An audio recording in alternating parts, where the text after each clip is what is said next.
Olá, paz seja convosco. Tudo bem com vocês? Para quem não me conhece, meu nome é Ronaldo Carniello. Se você gostar do vídeo, dá um joinha. Se você não é inscrito no canal, se inscreva, ative o sininho. Lembrando que é sempre que a gente está deixando as ministrações da igreja para que você possa acompanhar os cultos, assim por diante, e ser abençoado. Bom, eu quero falar hoje sobre uma questão que ainda está muito presente no nosso dia a dia, que é essa questão dessas personalidades, entre aspas, religiosas, que foram pegas nos seus erros, nos seus males e assim por diante.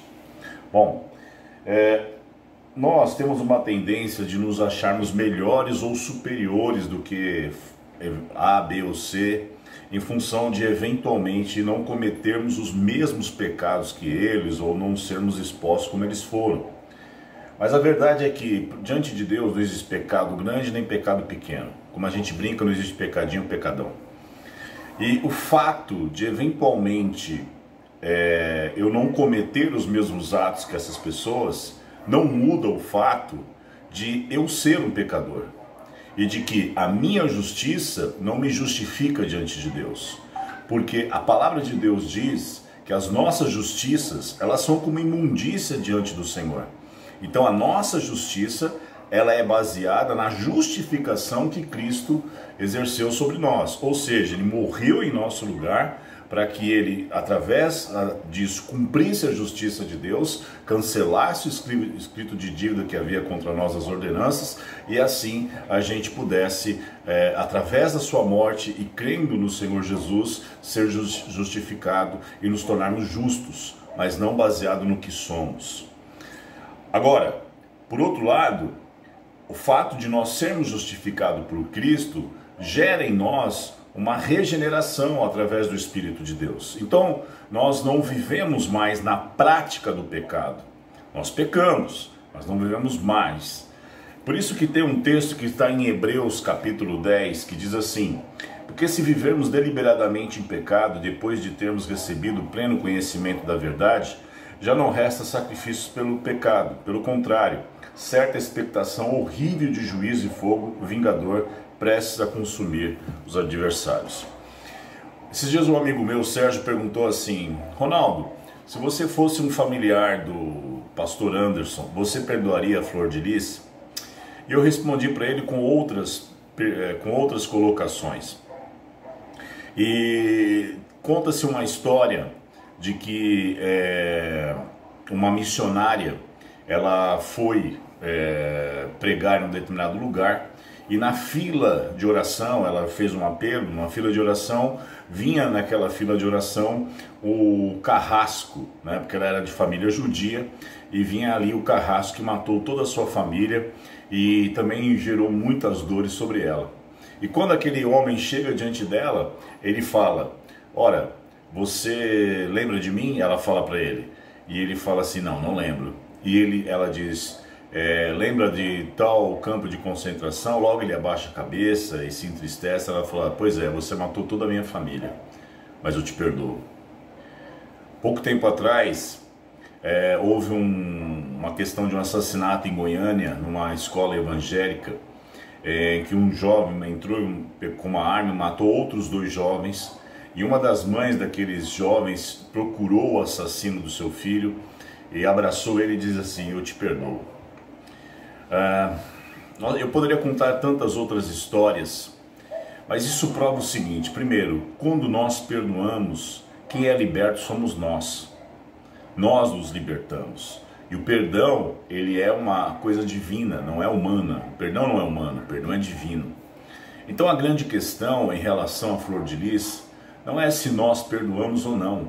A questão é se Deus a perdoará. Porque veja, o texto aqui diz: porque se vivermos deliberadamente em pecado, depois de termos recebido o pleno conhecimento da verdade, já não resta sacrifício pelo pecado.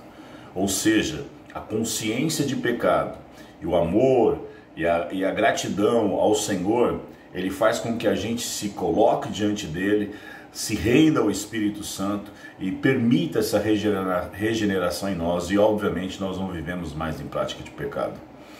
Diante de todos os fatos que nós vemos cada dia mais aparecer, ela atraindo pessoas para ter sexo, dando crianças, filhos seus para pessoas que vinham pregar na sua igreja e assim por diante, isso mostra para nós que nós temos que tomar muito cuidado, porque o fato de sermos justificados não nos dá liberdade. Por isso que Paulo fala: não useis da liberdade que tem para não dar ocasião à carne. Nós temos que entender que nós temos que ter uma vida transformada, né? E o padrão de Deus, ele é muito mais elevado do que o nosso padrão de viver. Veja, a Bíblia diz assim: amai os vossos inimigos e orai pelos que vos perseguem. É muito difícil como ser humano fazer isso. E se você não viver na dependência do Espírito Santo, você jamais vai conseguir viver dessa forma. Então, quando nós entramos no meio cristão, no meio evangélico ou até mesmo católico, porque a gente tem aquele padre que desviou milhões e milhões lá em Goiânia, e tem tantas outras figuras que vão aparecendo, isso não nos dá a ocasião de a gente achar que porque eles fizeram nós temos que nos afastar, ou porque eles fizeram nós temos o direito de também fazer. Muitas coisas irão aparecer, porque o homem ele é pecador. Então, quando o homem, sendo pecador, não se rende a domínio do Espírito Santo, automaticamente ele vai viver uma vida de mentira e vai viver uma vida de engano e vai muitas vezes pisar novamente no sangue de Jesus. O que eu quero dizer com tudo isso é que você tenha que se focar no Senhor. Aí eu sempre pergunto: se seu pastor eventualmente for pego num escândalo muito grande, enfim, acontecer milhões de coisas, você vai largar o Evangelho, largar a pessoa do Senhor Jesus Cristo por conta dessas outras pessoas? Nós estamos na igreja por causa do Senhor. Não foi apóstolo, não foi bispo, não foi pastor, não foi padre, não foi evangelista, não foi cantor famoso que morreu pelo Senhor, por você. Foi o Senhor Jesus. Nós estamos servindo ao Senhor na igreja, ao Senhor. É óbvio que nós servimos ao nosso próximo para que assim a gente sirva ao Senhor. Mas o fato de A, B ou C errar, ele não nos dá direito de nós queremos fazer igual ou simplesmente nos afastarmos. Por isso que Paulo diz: aquele que está em pé, cuide-se para que não caia. Essa é a realidade. Nós temos que nos manter em pé, porque a nossa fé não está baseada em homens, a nossa fé está baseada em Jesus. Eu digo para você: aparecerão muitos outros. Aparecerão, porque onde há ser humano há problema e há pecado. Por que ela fez isso? Por que ela agiu assim? Por quê? Porque ela é ser humano. E ela é uma pecadora, como eu e como você. A grande diferença é que talvez ela viveu um engano, o que mostra realmente isso, e ela se deixou levar por este engano e começou a praticar o que praticou. Mas nós não estamos livres de eventualmente começarmos a agir de uma forma dissimulada como ela agiu. Portanto, o que eu quero dizer com tudo isso é que você fique firme na presença do Senhor. Creia no Senhor Jesus. Homens passarão, muitas coisas podem acontecer, mas a sua fé tem que estar baseada no Senhor.